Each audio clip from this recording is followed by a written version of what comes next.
Factor. যাই হোক, সোজা চলে আসবো পশ্চিমবঙ্গের বাদবাকি কেন্দ্র। অধীর আগ্রহে সবাই অপেক্ষা করছেন যে পশ্চিমবঙ্গের অন্যান্য কেন্দ্রগুলো, যেটা 10টি বাদে 32টি কেন্দ্রে কি রেজাল্ট হতে যাচ্ছে।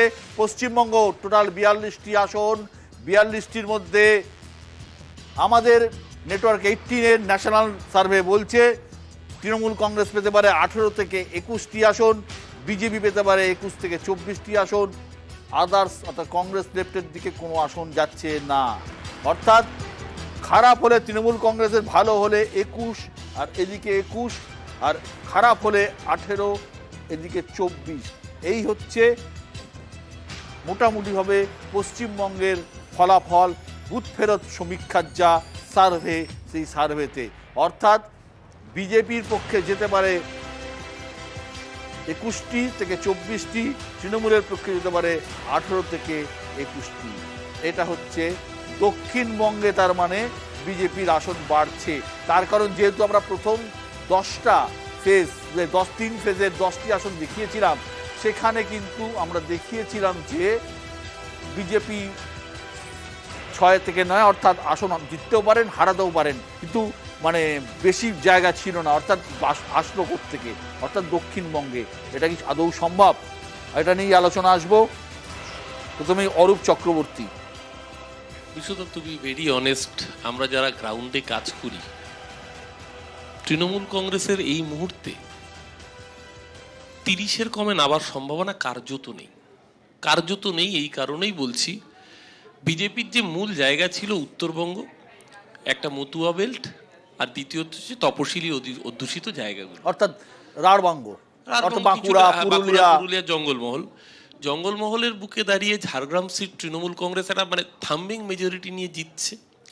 পুরুলিয়ায় ইন্টারেস্টিং, যেটা আগের দিনও আপনাকে বলছিলাম, পুরুলিয়ায় একদিকে কুর্মী ভোট কেটে নেবে অজিত মাহাতো এবং নেপাল মাহাতো কংগ্রেসের ক্যান্ডিডেট হিসেবে সিপিএম এর সমর্থনে আমাদের বিরোধী ভোট অনেকটা ভাগ বসাবেন, যার ফলে পুরুলিয়া আমাদের জয়টা অনেক সহজ। বাঁকুড়ায় বিজেপির প্রার্থীকে নিয়ে বিজেপির যে অন্তর্দলীয় কোন্দল, স্বয়ং কেন্দ্রীয় প্রতিমন্ত্রীকে তালাবন্ধ করে রেখেছে বাঁকুড়ার বিধায়ক। এই জায়গায় বাঁকুড়া, পুরুলিয়া, ঝাড়গ্রাম, মানে আদিবাসী জঙ্গলমহল অধ্যুষিত এই অঞ্চল, এবং মেদিনীপুর তার সাথে, এই 4টি আসন তৃণমূল কংগ্রেস মানে একদম শিওর শট হিসেবে জিতছে। তার সাথে সাথে যে মতুয়া অধ্যুষিত জায়গা ছিল, সেখানে বনগাঁতে তৃণমূল কংগ্রেস এবার সিটটাকে পুনরুদ্ধার করবে। এটা আমার ব্যক্তিগত মত। উত্তরবঙ্গে ইতিমধ্যে আপনারা দেখেছেন যে বিজেপি তার নিজের আসন হারাচ্ছে। আমার কাছে যদি বলেন, উত্তরবঙ্গে রায়গঞ্জ তৃণমূল জিতছে, বালুরঘাট তৃণমূল জিতছে। আমি যে শেষ করে নিচ্ছি, যেহেতু উত্তরবঙ্গ দিয়ে শুরু করছি, বালুরঘাট তৃণমূল জিতছে, আর জলপাইগুড়ি এবং কোচবিহার, এই 4টে আসন বিজেপির হাতছাড়া হচ্ছে এবং তৃণমূল কংগ্রেসের পকেটে আসছে। আপনি কত বলছেন? আমি তো বলছি 30-এর কমে তৃণমূল নামছে না। দেবজিৎ, মানে দেখুন, অরূপদার সঙ্গে তো এরকম যুদ্ধ করে লাভ নেই। 3 দিনের জন্য একটু খুশি থাকাই ভালো, সবাই খুশিতে থাকুন, এটা আমিও চাইবো। দেখুন, তো ওরকম 42-এ 42, 40 এরকম বলতে তো পারবো না। তবে একথা ঠিক যে 24-এর পর থেকে আমাদের গোনা শুরু হবে। উত্তরবঙ্গে যে কটা সিট আমরা পেয়েছিলাম, ধরুন 7টা তো আমরা জিতেই ছিলাম।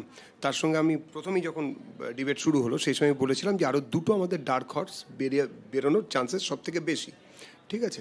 আর এরপরে জঙ্গলমহলের কোনো সিট আমরা হারাবো না। তার সঙ্গে যুক্ত হতে পারে, আমাদের যুক্ত হবে কাঁথি আর তমলুক।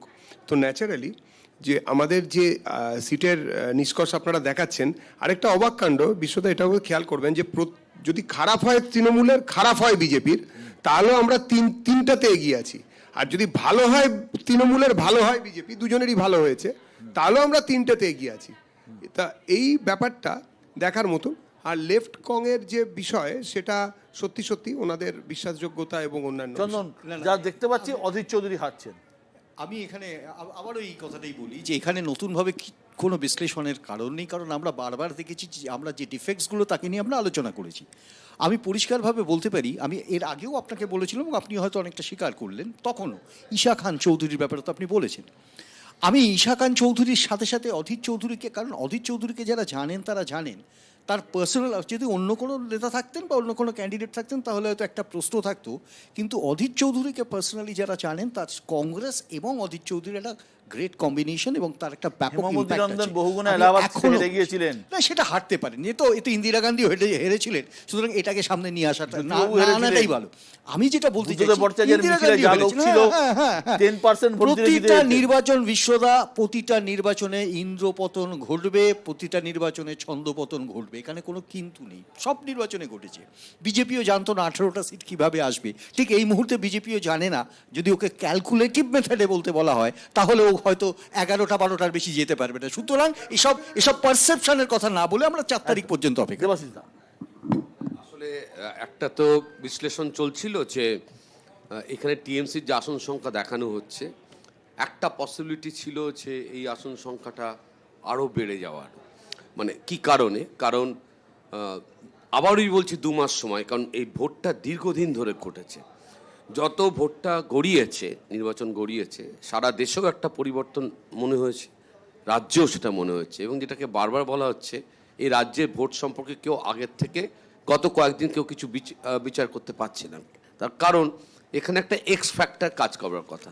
এখানে নিশ্চয়ই বাম ফ্রন্ট একটা প্রচুর আসন সংখ্যা পেয়ে যাবে। কংগ্রেস বহরমপুরের বাইরেও, মালদার একটার বাইরেও আরও প্রচুর আসন সংখ্যা পেয়ে যাবে। বিষয়টা এরকম নয়, কিন্তু ভোট পার্সেন্টেজ, এই থার্ড যেটা এক্স ফ্যাক্টর বারবার কথা যদি বাড়ে, তাহলে সেক্ষেত্রে কিন্তু তৃণমূল কংগ্রেসের আসন সংখ্যাটা এই জায়গায় থাকার কথা নয়, এবং ভারতীয় জনতা পার্টির আসন সংখ্যাটাও 12 থেকে 15-16 এর মধ্যে কোথাও থাকবার কথা। কিন্তু এক্সিট পোল তো সে কথা বলছে না, ফলে 4 পর্যন্ত আমাদের অপেক্ষা করতেই হবে। আসবো শিবাজি দা। একটু আগে দেবজিৎ বলল অরূপকে, আমরা পরস্পর শুনছিলাম কথা যে এখন এটা ভেবে সন্তুষ্ট থাকো। আমার মনে হয় ওয়েস্ট বেঙ্গলের ক্ষেত্রেও বিজেপির এই এক্সিট পোল এবং এক্স্যাক্ট পোলের মাঝখানের দিনগুলোতেই সন্তুষ্ট থাকার ব্যাপার। 18 থেকে 21 যে তৃণমূলের সংখ্যা, এটি দাঁড়ায় না বাস্তবে, কারণ অনেকগুলি বাস্তব ফ্যাক্টর, এবং আমরা প্রত্যেকটা জায়গার যদি একদম ধরে ধরে বিচার করি তাহলেই বুঝবো এর থেকে 24-এর থেকে অনেক বেশি, মানে বিজেপির অন্তত 27 থেকে কাউন্টিং, 26-27 থেকে কাউন্টিং শুরু হওয়া উচিত বিজেপি, তৃণমূলে 26-এর ওপর থেকে, বাস্তবের জায়গা থেকে তাই আছে সুমন। বাস্তবের জায়গা থেকে 26-এর ওপর থেকে কাউন্টিং শুরু হওয়া উচিত তৃণমূলের পক্ষে, এটুকু আমি মনে করি। তোকে একটা দিলীপ ঘোষ ইন্টারভিউ দিয়েছিলেন, সেই ইন্টারভিউতে বলেছিলেন যে 2021 এরকম এক্সিট পোল দেখে বিজেপির অনেকে নাকি সুটটুট বানাতে চলে গেছিল। এবার যদি এই এক্সিট পোল দেখে আবার বিজেপির অনেক প্রার্থীরা, এবার তো আর দিল্লির ব্যাপার, কেন্দ্রীয় মন্ত্রী হবেন এই প্রত্যাশা যদি সুটফুট বানিয়ে ফেলেন তাহলে আলাদা কথা, না হলে কিন্তু আমার মনে হয় না যে বিজেপির পক্ষে গতবারের সাফল্যকে ধরে রাখা সম্ভব। একদম, এবং এই নিয়ে বিতর্ক আছে।